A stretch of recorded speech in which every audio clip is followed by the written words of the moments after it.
And so that's just never left me. And so when the opportunity came up, especially with COVID sort of kind of changing everybody's timetable a little bit, I was no different. And it was like, well, I'd love to have a little project while I'm kind of cooped up inside. I looked at it and said, you know what, I've always wanted to do this. Why not give it a shot? And like I said, I saw these tools available. I saw how the Unreal Engine was handling things like programming in a little bit more of a visual way. And, everything sort of fell into place. When I started out, I really thought it was just going to be something where, it was like, oh, well, I can sit down with the Unreal Engine. I can maybe make like a grapple animation. I can have two characters, two luchadors, kind of battling it out. And that'll be it. It'll just be a nice little demo. But I kept going with it. And one system kind of bled into another. And I was like, you know what? This is actually kind of feeling okay. This is kind of feeling fun. So around May of last year, I thought, you know what? I'm just going to put up a little Itch.io page, and I'm going to just, see how people feel about this. If it gains any traction. If not, well, that's fine. I've learned a little something, and it would have been worthwhile from that standpoint. But then people started trying out the demos, people, even in its very limited state, especially for the version 1 prototype. And they were like, hey, this is fun. You should keep going with this. Again, some of the gaming video podcasts came up with some gameplay videos, some little, kind of little shout outs. And they were like, wow, we're actually kind of having fun, even in this early rough state. And so that was enough motivation to say, I should keep going with this. This seems to be a lot of fun for people. And it isn't just me, you get out of your own head and you see how other people are engaging with it. And it's like, yeah, people seem to be having fun, so let's just keep running with this. The Lucha Libre aspect came about because I think that there's a kind of a missed opportunity in wrestling games. I think that Lucha Libre has been a great flavor for a lot of wrestling games in the past. Certainly, there has been great luchador presence in plenty of wrestling games. But I think that the AAA game that came out about, it feels weird to say that 20 years ago, time flies. That game I think was the only one that's ever been solely developed around the concept of Lucha Libre.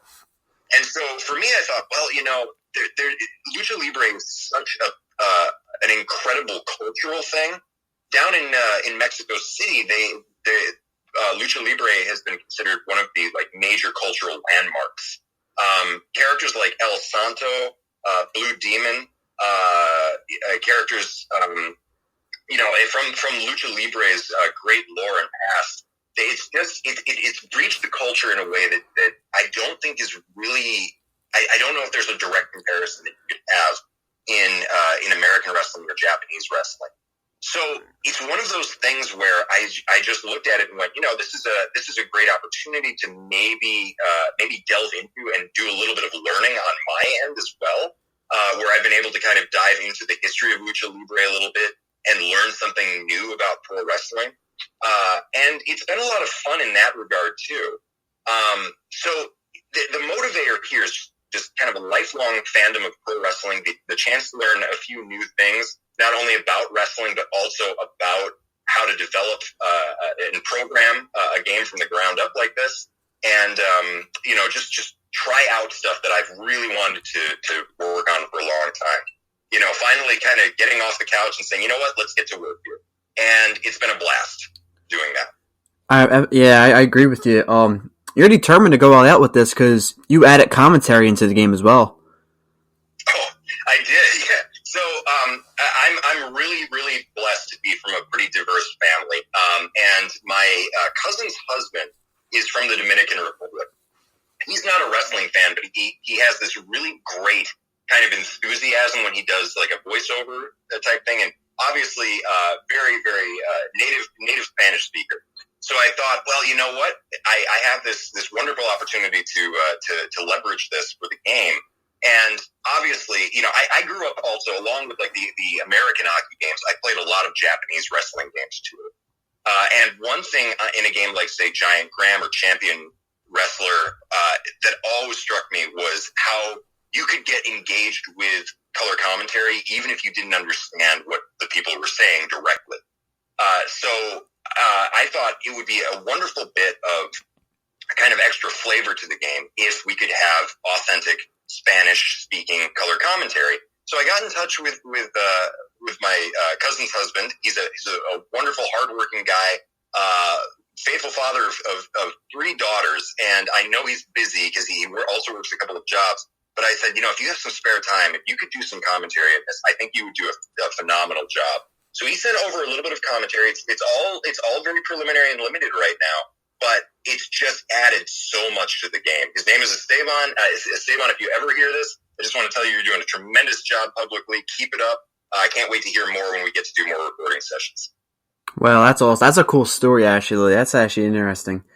So, I like how the format's coming out to play and everything. So tell me about yourself, though. What's your favorite wrestling game? Like, what did you want this to really replicate? What wrestling video game? Oh, yeah, absolutely. So, I told you a little bit about my background, like the Aki games, and really that's probably like the 90% benchmark where I love the feel of those old games. Those are the games that I will pick up and play if I'm going to sit down with a wrestling game and just want to kind of re-experience my youth a little bit. And those are really the games that speak to me very, very highly. But I also really love things like the Giant Graham series, the All Japan games from the Dreamcast era.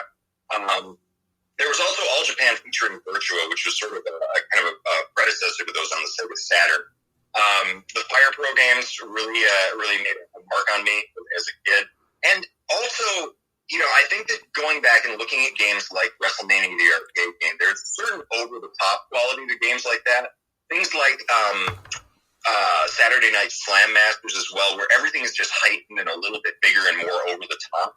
And so kind of synthesizing all of that into a wrestling game that can also be sort of, colorful, fun, flashy, more on the family-friendly side where, kids could pick it up and not really have any concern about them playing it because it's not overly violent or anything like that. That stuff is what really speaks to me as somebody who's developing this. My background as a wrestling fan, like I said before, I started becoming a fan in the 80s when the WWF was really taking over. I have some distinct memories of being a kid and just tuning in on Saturday. We didn't have cable as a kid, but Saturday and Sunday morning, the WWF was running shows on regular access TV. I also had an elderly neighbor who would allow me to come and watch cable at their house when I was a kid. And I was able to see a lot of things like classic WCW at that point. I distinctly remember as a kid the episode of WCW Saturday Night where Vader powerbombed Cactus Jack on the exposed floor, and they had to cart him away on a stretcher because the powerbomb was just so devastating. And I remember as a kid just thinking, "Oh my goodness, I hope he's all right." So it was that moment where it's like it's truest and realest sense. Wrestling kind of like working its magic on you and just taking you on this wild ride and doing this great show. I have distinct memories too of going to old video rental stores and picking up an old VHS copy of, say, like SummerSlam '91 or WrestleMania 4, and just popping them in, watching them with friends, having a great time, kind of like pay-per-view parties after the fact. And of course, as time rolled on, the Attitude Era became a big thing. I think that it's one of those things that younger fans may not be able to appreciate the kind of like pervasiveness of the WWF at that point. I would go to pep rallies in high school, and we'd sit there, and they'd have like a band come out. One of the student bands would come out with their electric guitars, and they'd get the opening chords of the New Age Outlaw theme song. And the entire gym would yell back, "Oh, you didn't know." It's one of those things where it's like that it doesn't have the same sort of cultural impact as it did back in the day. So it's just one of those things I never really gave up. And like I said, earlier, just being a wrestling fan and being a video game fan, it's just kind of what formed my interest in doing a project like this. Longtime fan, just to show you the range here, the first wrestling show that I ever attended live was the first In Your House in Syracuse, New York, in May of 1995. And the last major show I've been to was the 2020 Royal Rumble. So it's been a long, long time that I've been engaging with this stuff. And it's really cool to be able to finally contribute something into the kind of community that's original and it allows people to have some fun. So, on that front, it's been a blast. You won't attend another Royal Rumble again, though, would you, after seeing the previous one? Well, I will say this. Going to the Rumble in 2020 was a ton of fun. And I think that's been sort of the my experience watching Rumbles. It's been more like that than not. So I'd give them another chance. Yeah, the product's easily dying, but not 2K, as you see. They are trying to elevate their product even better than 2K20. Are you excited for WWE 2K22? I will say that I am. I've worked in and around game development professionally for a long time. And when 2K20 came out and they had the split with Ukes in kind of the middle of development, I felt so bad for the 2K team because I knew what it would be like trying to struggle and scramble and get the game into, a shippable state. And I know people would probably argue back, oh, it wasn't shippable, but I mean, I know what a nightmare process that can be when you lose a development partner like that. And what I'll say is that looking at footage, looking at the info they're putting out about 2K22 recently, and watching some of the gameplay videos, I can absolutely see the elbow grease that's gone into this. I think that the fact that they've gotten to kind of work this one up from the ground up, I think that's refreshing, and I'm really looking forward to seeing what they're coming up with. In my own wrestling game kind of druthers, I do kind of wish that at some point they'd get the opportunity to go back and do another WWE All-Stars or something like that, just because I kind of love that over-the-top presentation and the kind of larger-than-life look at the characters and things like that. But in terms of 2K22, now I'm very interested to see what it feels like and plays like, and to actually try it out beyond the videos. So looking forward to it. I feel like they had to go a little bit deep diving into the gameplay because they got some competition with AEW's video game. I feel like that's going to definitely outplay. Oh yeah, absolutely. I think that makes it a really interesting time because I mentioned before, my experience playing games back in the 90s, and it was such a wonderful time for wrestling games because not only were there a ton of them, there was a lot of competition, and so there was just this small window where everybody.